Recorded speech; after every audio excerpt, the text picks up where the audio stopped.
5, 4, 3, 2, 1. Good afternoon, and thank you for joining the media briefing for Council President Kate Stewart. I'm Jordan Lindsay. Reporters, if you still need permission to record, you can note that in the chat, or you can raise your hand and I will call on you accordingly when we get to questions. Now I'll go ahead and toss it to Council President Kate Stewart for opening remarks. Council President, to you. Great. Thank you so much, Jordan, and thank you to everyone for joining us today.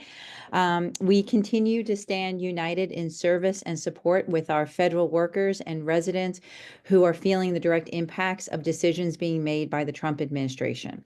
On Saturday, I joined U.S. Senator Chris Van Hollen and Congressman Jamie Raskin and many of my colleagues on the council and federal workers for a rally at the National Institute of Health in Bethesda to protest the mass layoff of federal workers at the agency. As of last week, more than 1,000 Montgomery County residents have lost their federal jobs based on an estimate provided by the County Executive's office.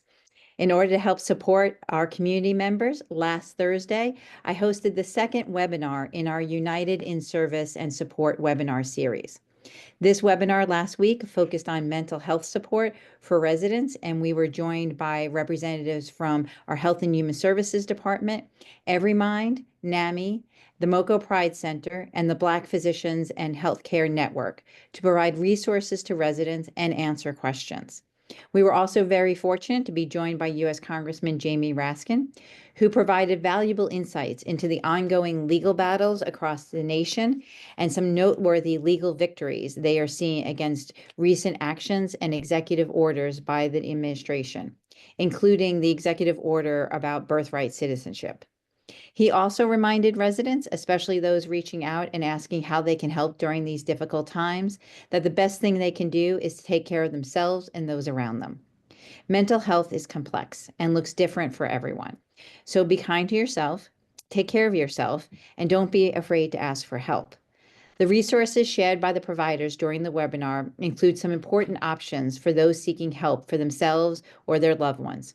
So I encourage everyone to take a look. A couple I want to highlight today are the Montgomery County Crisis Center in Rockville, which residents can call and reach out to at 240-777-4000. And there's the 24/7 HOPE hotline for victims of domestic violence, and they can be reached at 888-995-HOPE or 888-995-4673. And of course, there is the 988 National Suicide Crisis Hotline, also available 24/7 and in 240 different languages, including American Sign Language.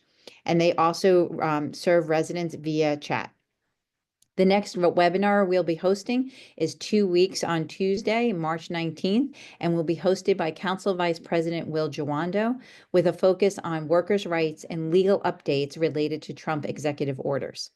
The links to view previous webinar sessions can be found on the Council's homepage and the United in Service webpage, as well as in the chat of today's webinar. As always, if residents have any questions or need assistance, please don't hesitate to reach out to my office and we'll make sure to put you in contact with someone who can help.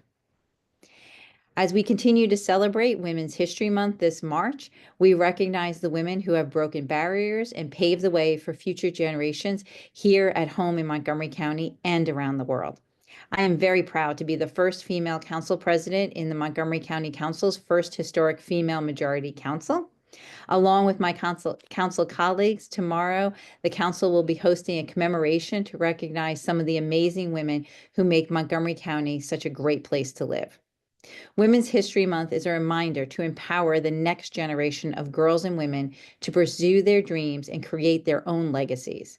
And during tomorrow's commemoration, we'll be presenting the proclamation to the University of Shady Grove Executive Director, Dr. Ann Kademian, and student leaders who have not only excelled in their life paths, but also opened doors for other students and future generations. While we celebrate our progress, we must also acknowledge the ongoing challenge women, especially women of color and trans women, face in the United States, including challenges in representation in almost all industries, equal pay, and the need for greater support in leadership roles. It's our duty to continue advocating for policies that empower women, and Montgomery County leaders will continue these efforts, regardless of decisions being made by the Trump administration. Next, as part of our consent calendar tomorrow, the council will take up action on 2 supplemental appropriations to help implement the blueprint for Maryland's future. The first is a $2 million supplemental appropriation for the Blueprint Career Advising Program, which MCPS has collaborated with WorkSource Montgomery and Montgomery College to develop as a part of the Blueprint's college and career readiness pillar. The goal of the program is to ensure students have the knowledge and skills for focus in college and the workforce by their 10th grade year, and can enter a post-college and career readiness pathways that build on their students' strengths. The second is a $2 million supplemental appropriation for the Blueprint Community Schools program, which includes workshops, extracurricular activities, professional learning, and supplies for family resource centers at the 53 community schools, in the MCPS system.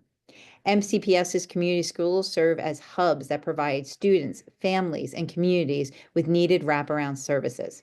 Some of the partners include linkages to learning, Montgomery County Recreation, Action in Montgomery, and Manna Food Pantry.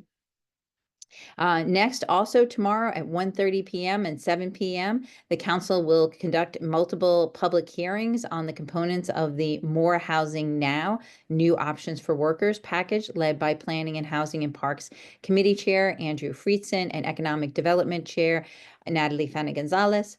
I am a co-sponsor of this legislation and zoning package that includes 5 steps to increase the supply of housing, drive down costs, and increase pathways to home ownership for working families and residents in Montgomery County. While the high cost of housing creates financial challenges for working families and contributes to the stagnation of our economy, this package would help build more homes that are affordable to teachers, firefighters, police officers, biotech and healthcare workers, and those striving to own a home. The 3 key goals of the package are to build more workforce housing, convert highly vacant office property to housing, and create pathways to home ownership. We look forward to hearing from the public about this package of proposed legislation and zoning measures tomorrow. And then tomorrow, I want to close by announcing that the council is scheduled to hold public hearings for the Montgomery County Fiscal Year 2026 operating budget on Monday, April 7th and Tuesday, April 8th at 1:30 and 7 p.m. Public engagement is critical to our understanding and moving forward with the council budget deliberations. Community members can testify in person or virtually, and we will have recorded video or audio testimony is also accepted and posted on the council's website. Residents who wish to provide feedback on the operating budget are also encouraged to email and mail their comments to the county council. Details can be found on the county's website starting early next week. The council is scheduled to receive the recommended budget from the county executive this Friday, March 14th. Jordan, that's it for me. I'll turn it back to you. Great. Thank you so much, Council President Stewart. Reporters, the link for the webinar, the United in Service and Support Community webinar, is in the chat. If you have any questions, you can also note that in the chat, or you can raise your hand and I will call on you accordingly. Any questions from reporters? Miriam Shazad with My MCM. Good afternoon, Miriam. Good afternoon. Thank you. Council President, on the More Housing Now, County Executive Mark Elrich, he said that he thinks that the plan should be paused or pulled, and he said his reasons, but I just wanted to ask you, do you have a response to that? Sure. So we are facing a housing crisis here in Montgomery County, in fact, in the state of Maryland and in our region. We need to move forward with solutions on how we are going to address our housing crisis. There is not going to be one solution to this housing crisis. It is decades in the making, and it is going to be a multi-solution effort. And we need to move forward and having serious conversations on how we can build more housing in our county, and in particular, how we build more housing for our teachers, our firefighters. In addition to that, we have rules around when zoning text amendments are introduced, like we have now. We have 2 zoning text amendments that were introduced, and it is required that we hold public hearings within 30 to 60 days after they were introduced. And so we're following our rules, and we're going to be holding these public hearings tomorrow. Thank you so much. Great, thank you, Miriam. Any other questions from reporters? Reporters, if you have any questions, you can raise your hand or note that in the chat. Going once, going twice, 3 times. Okay, back to you, Council President. Thank you. Great. Thank you so much, Jordan. Thank you for everyone joining us today. I look forward to speaking to you again next week, and just have a great day. Thank you.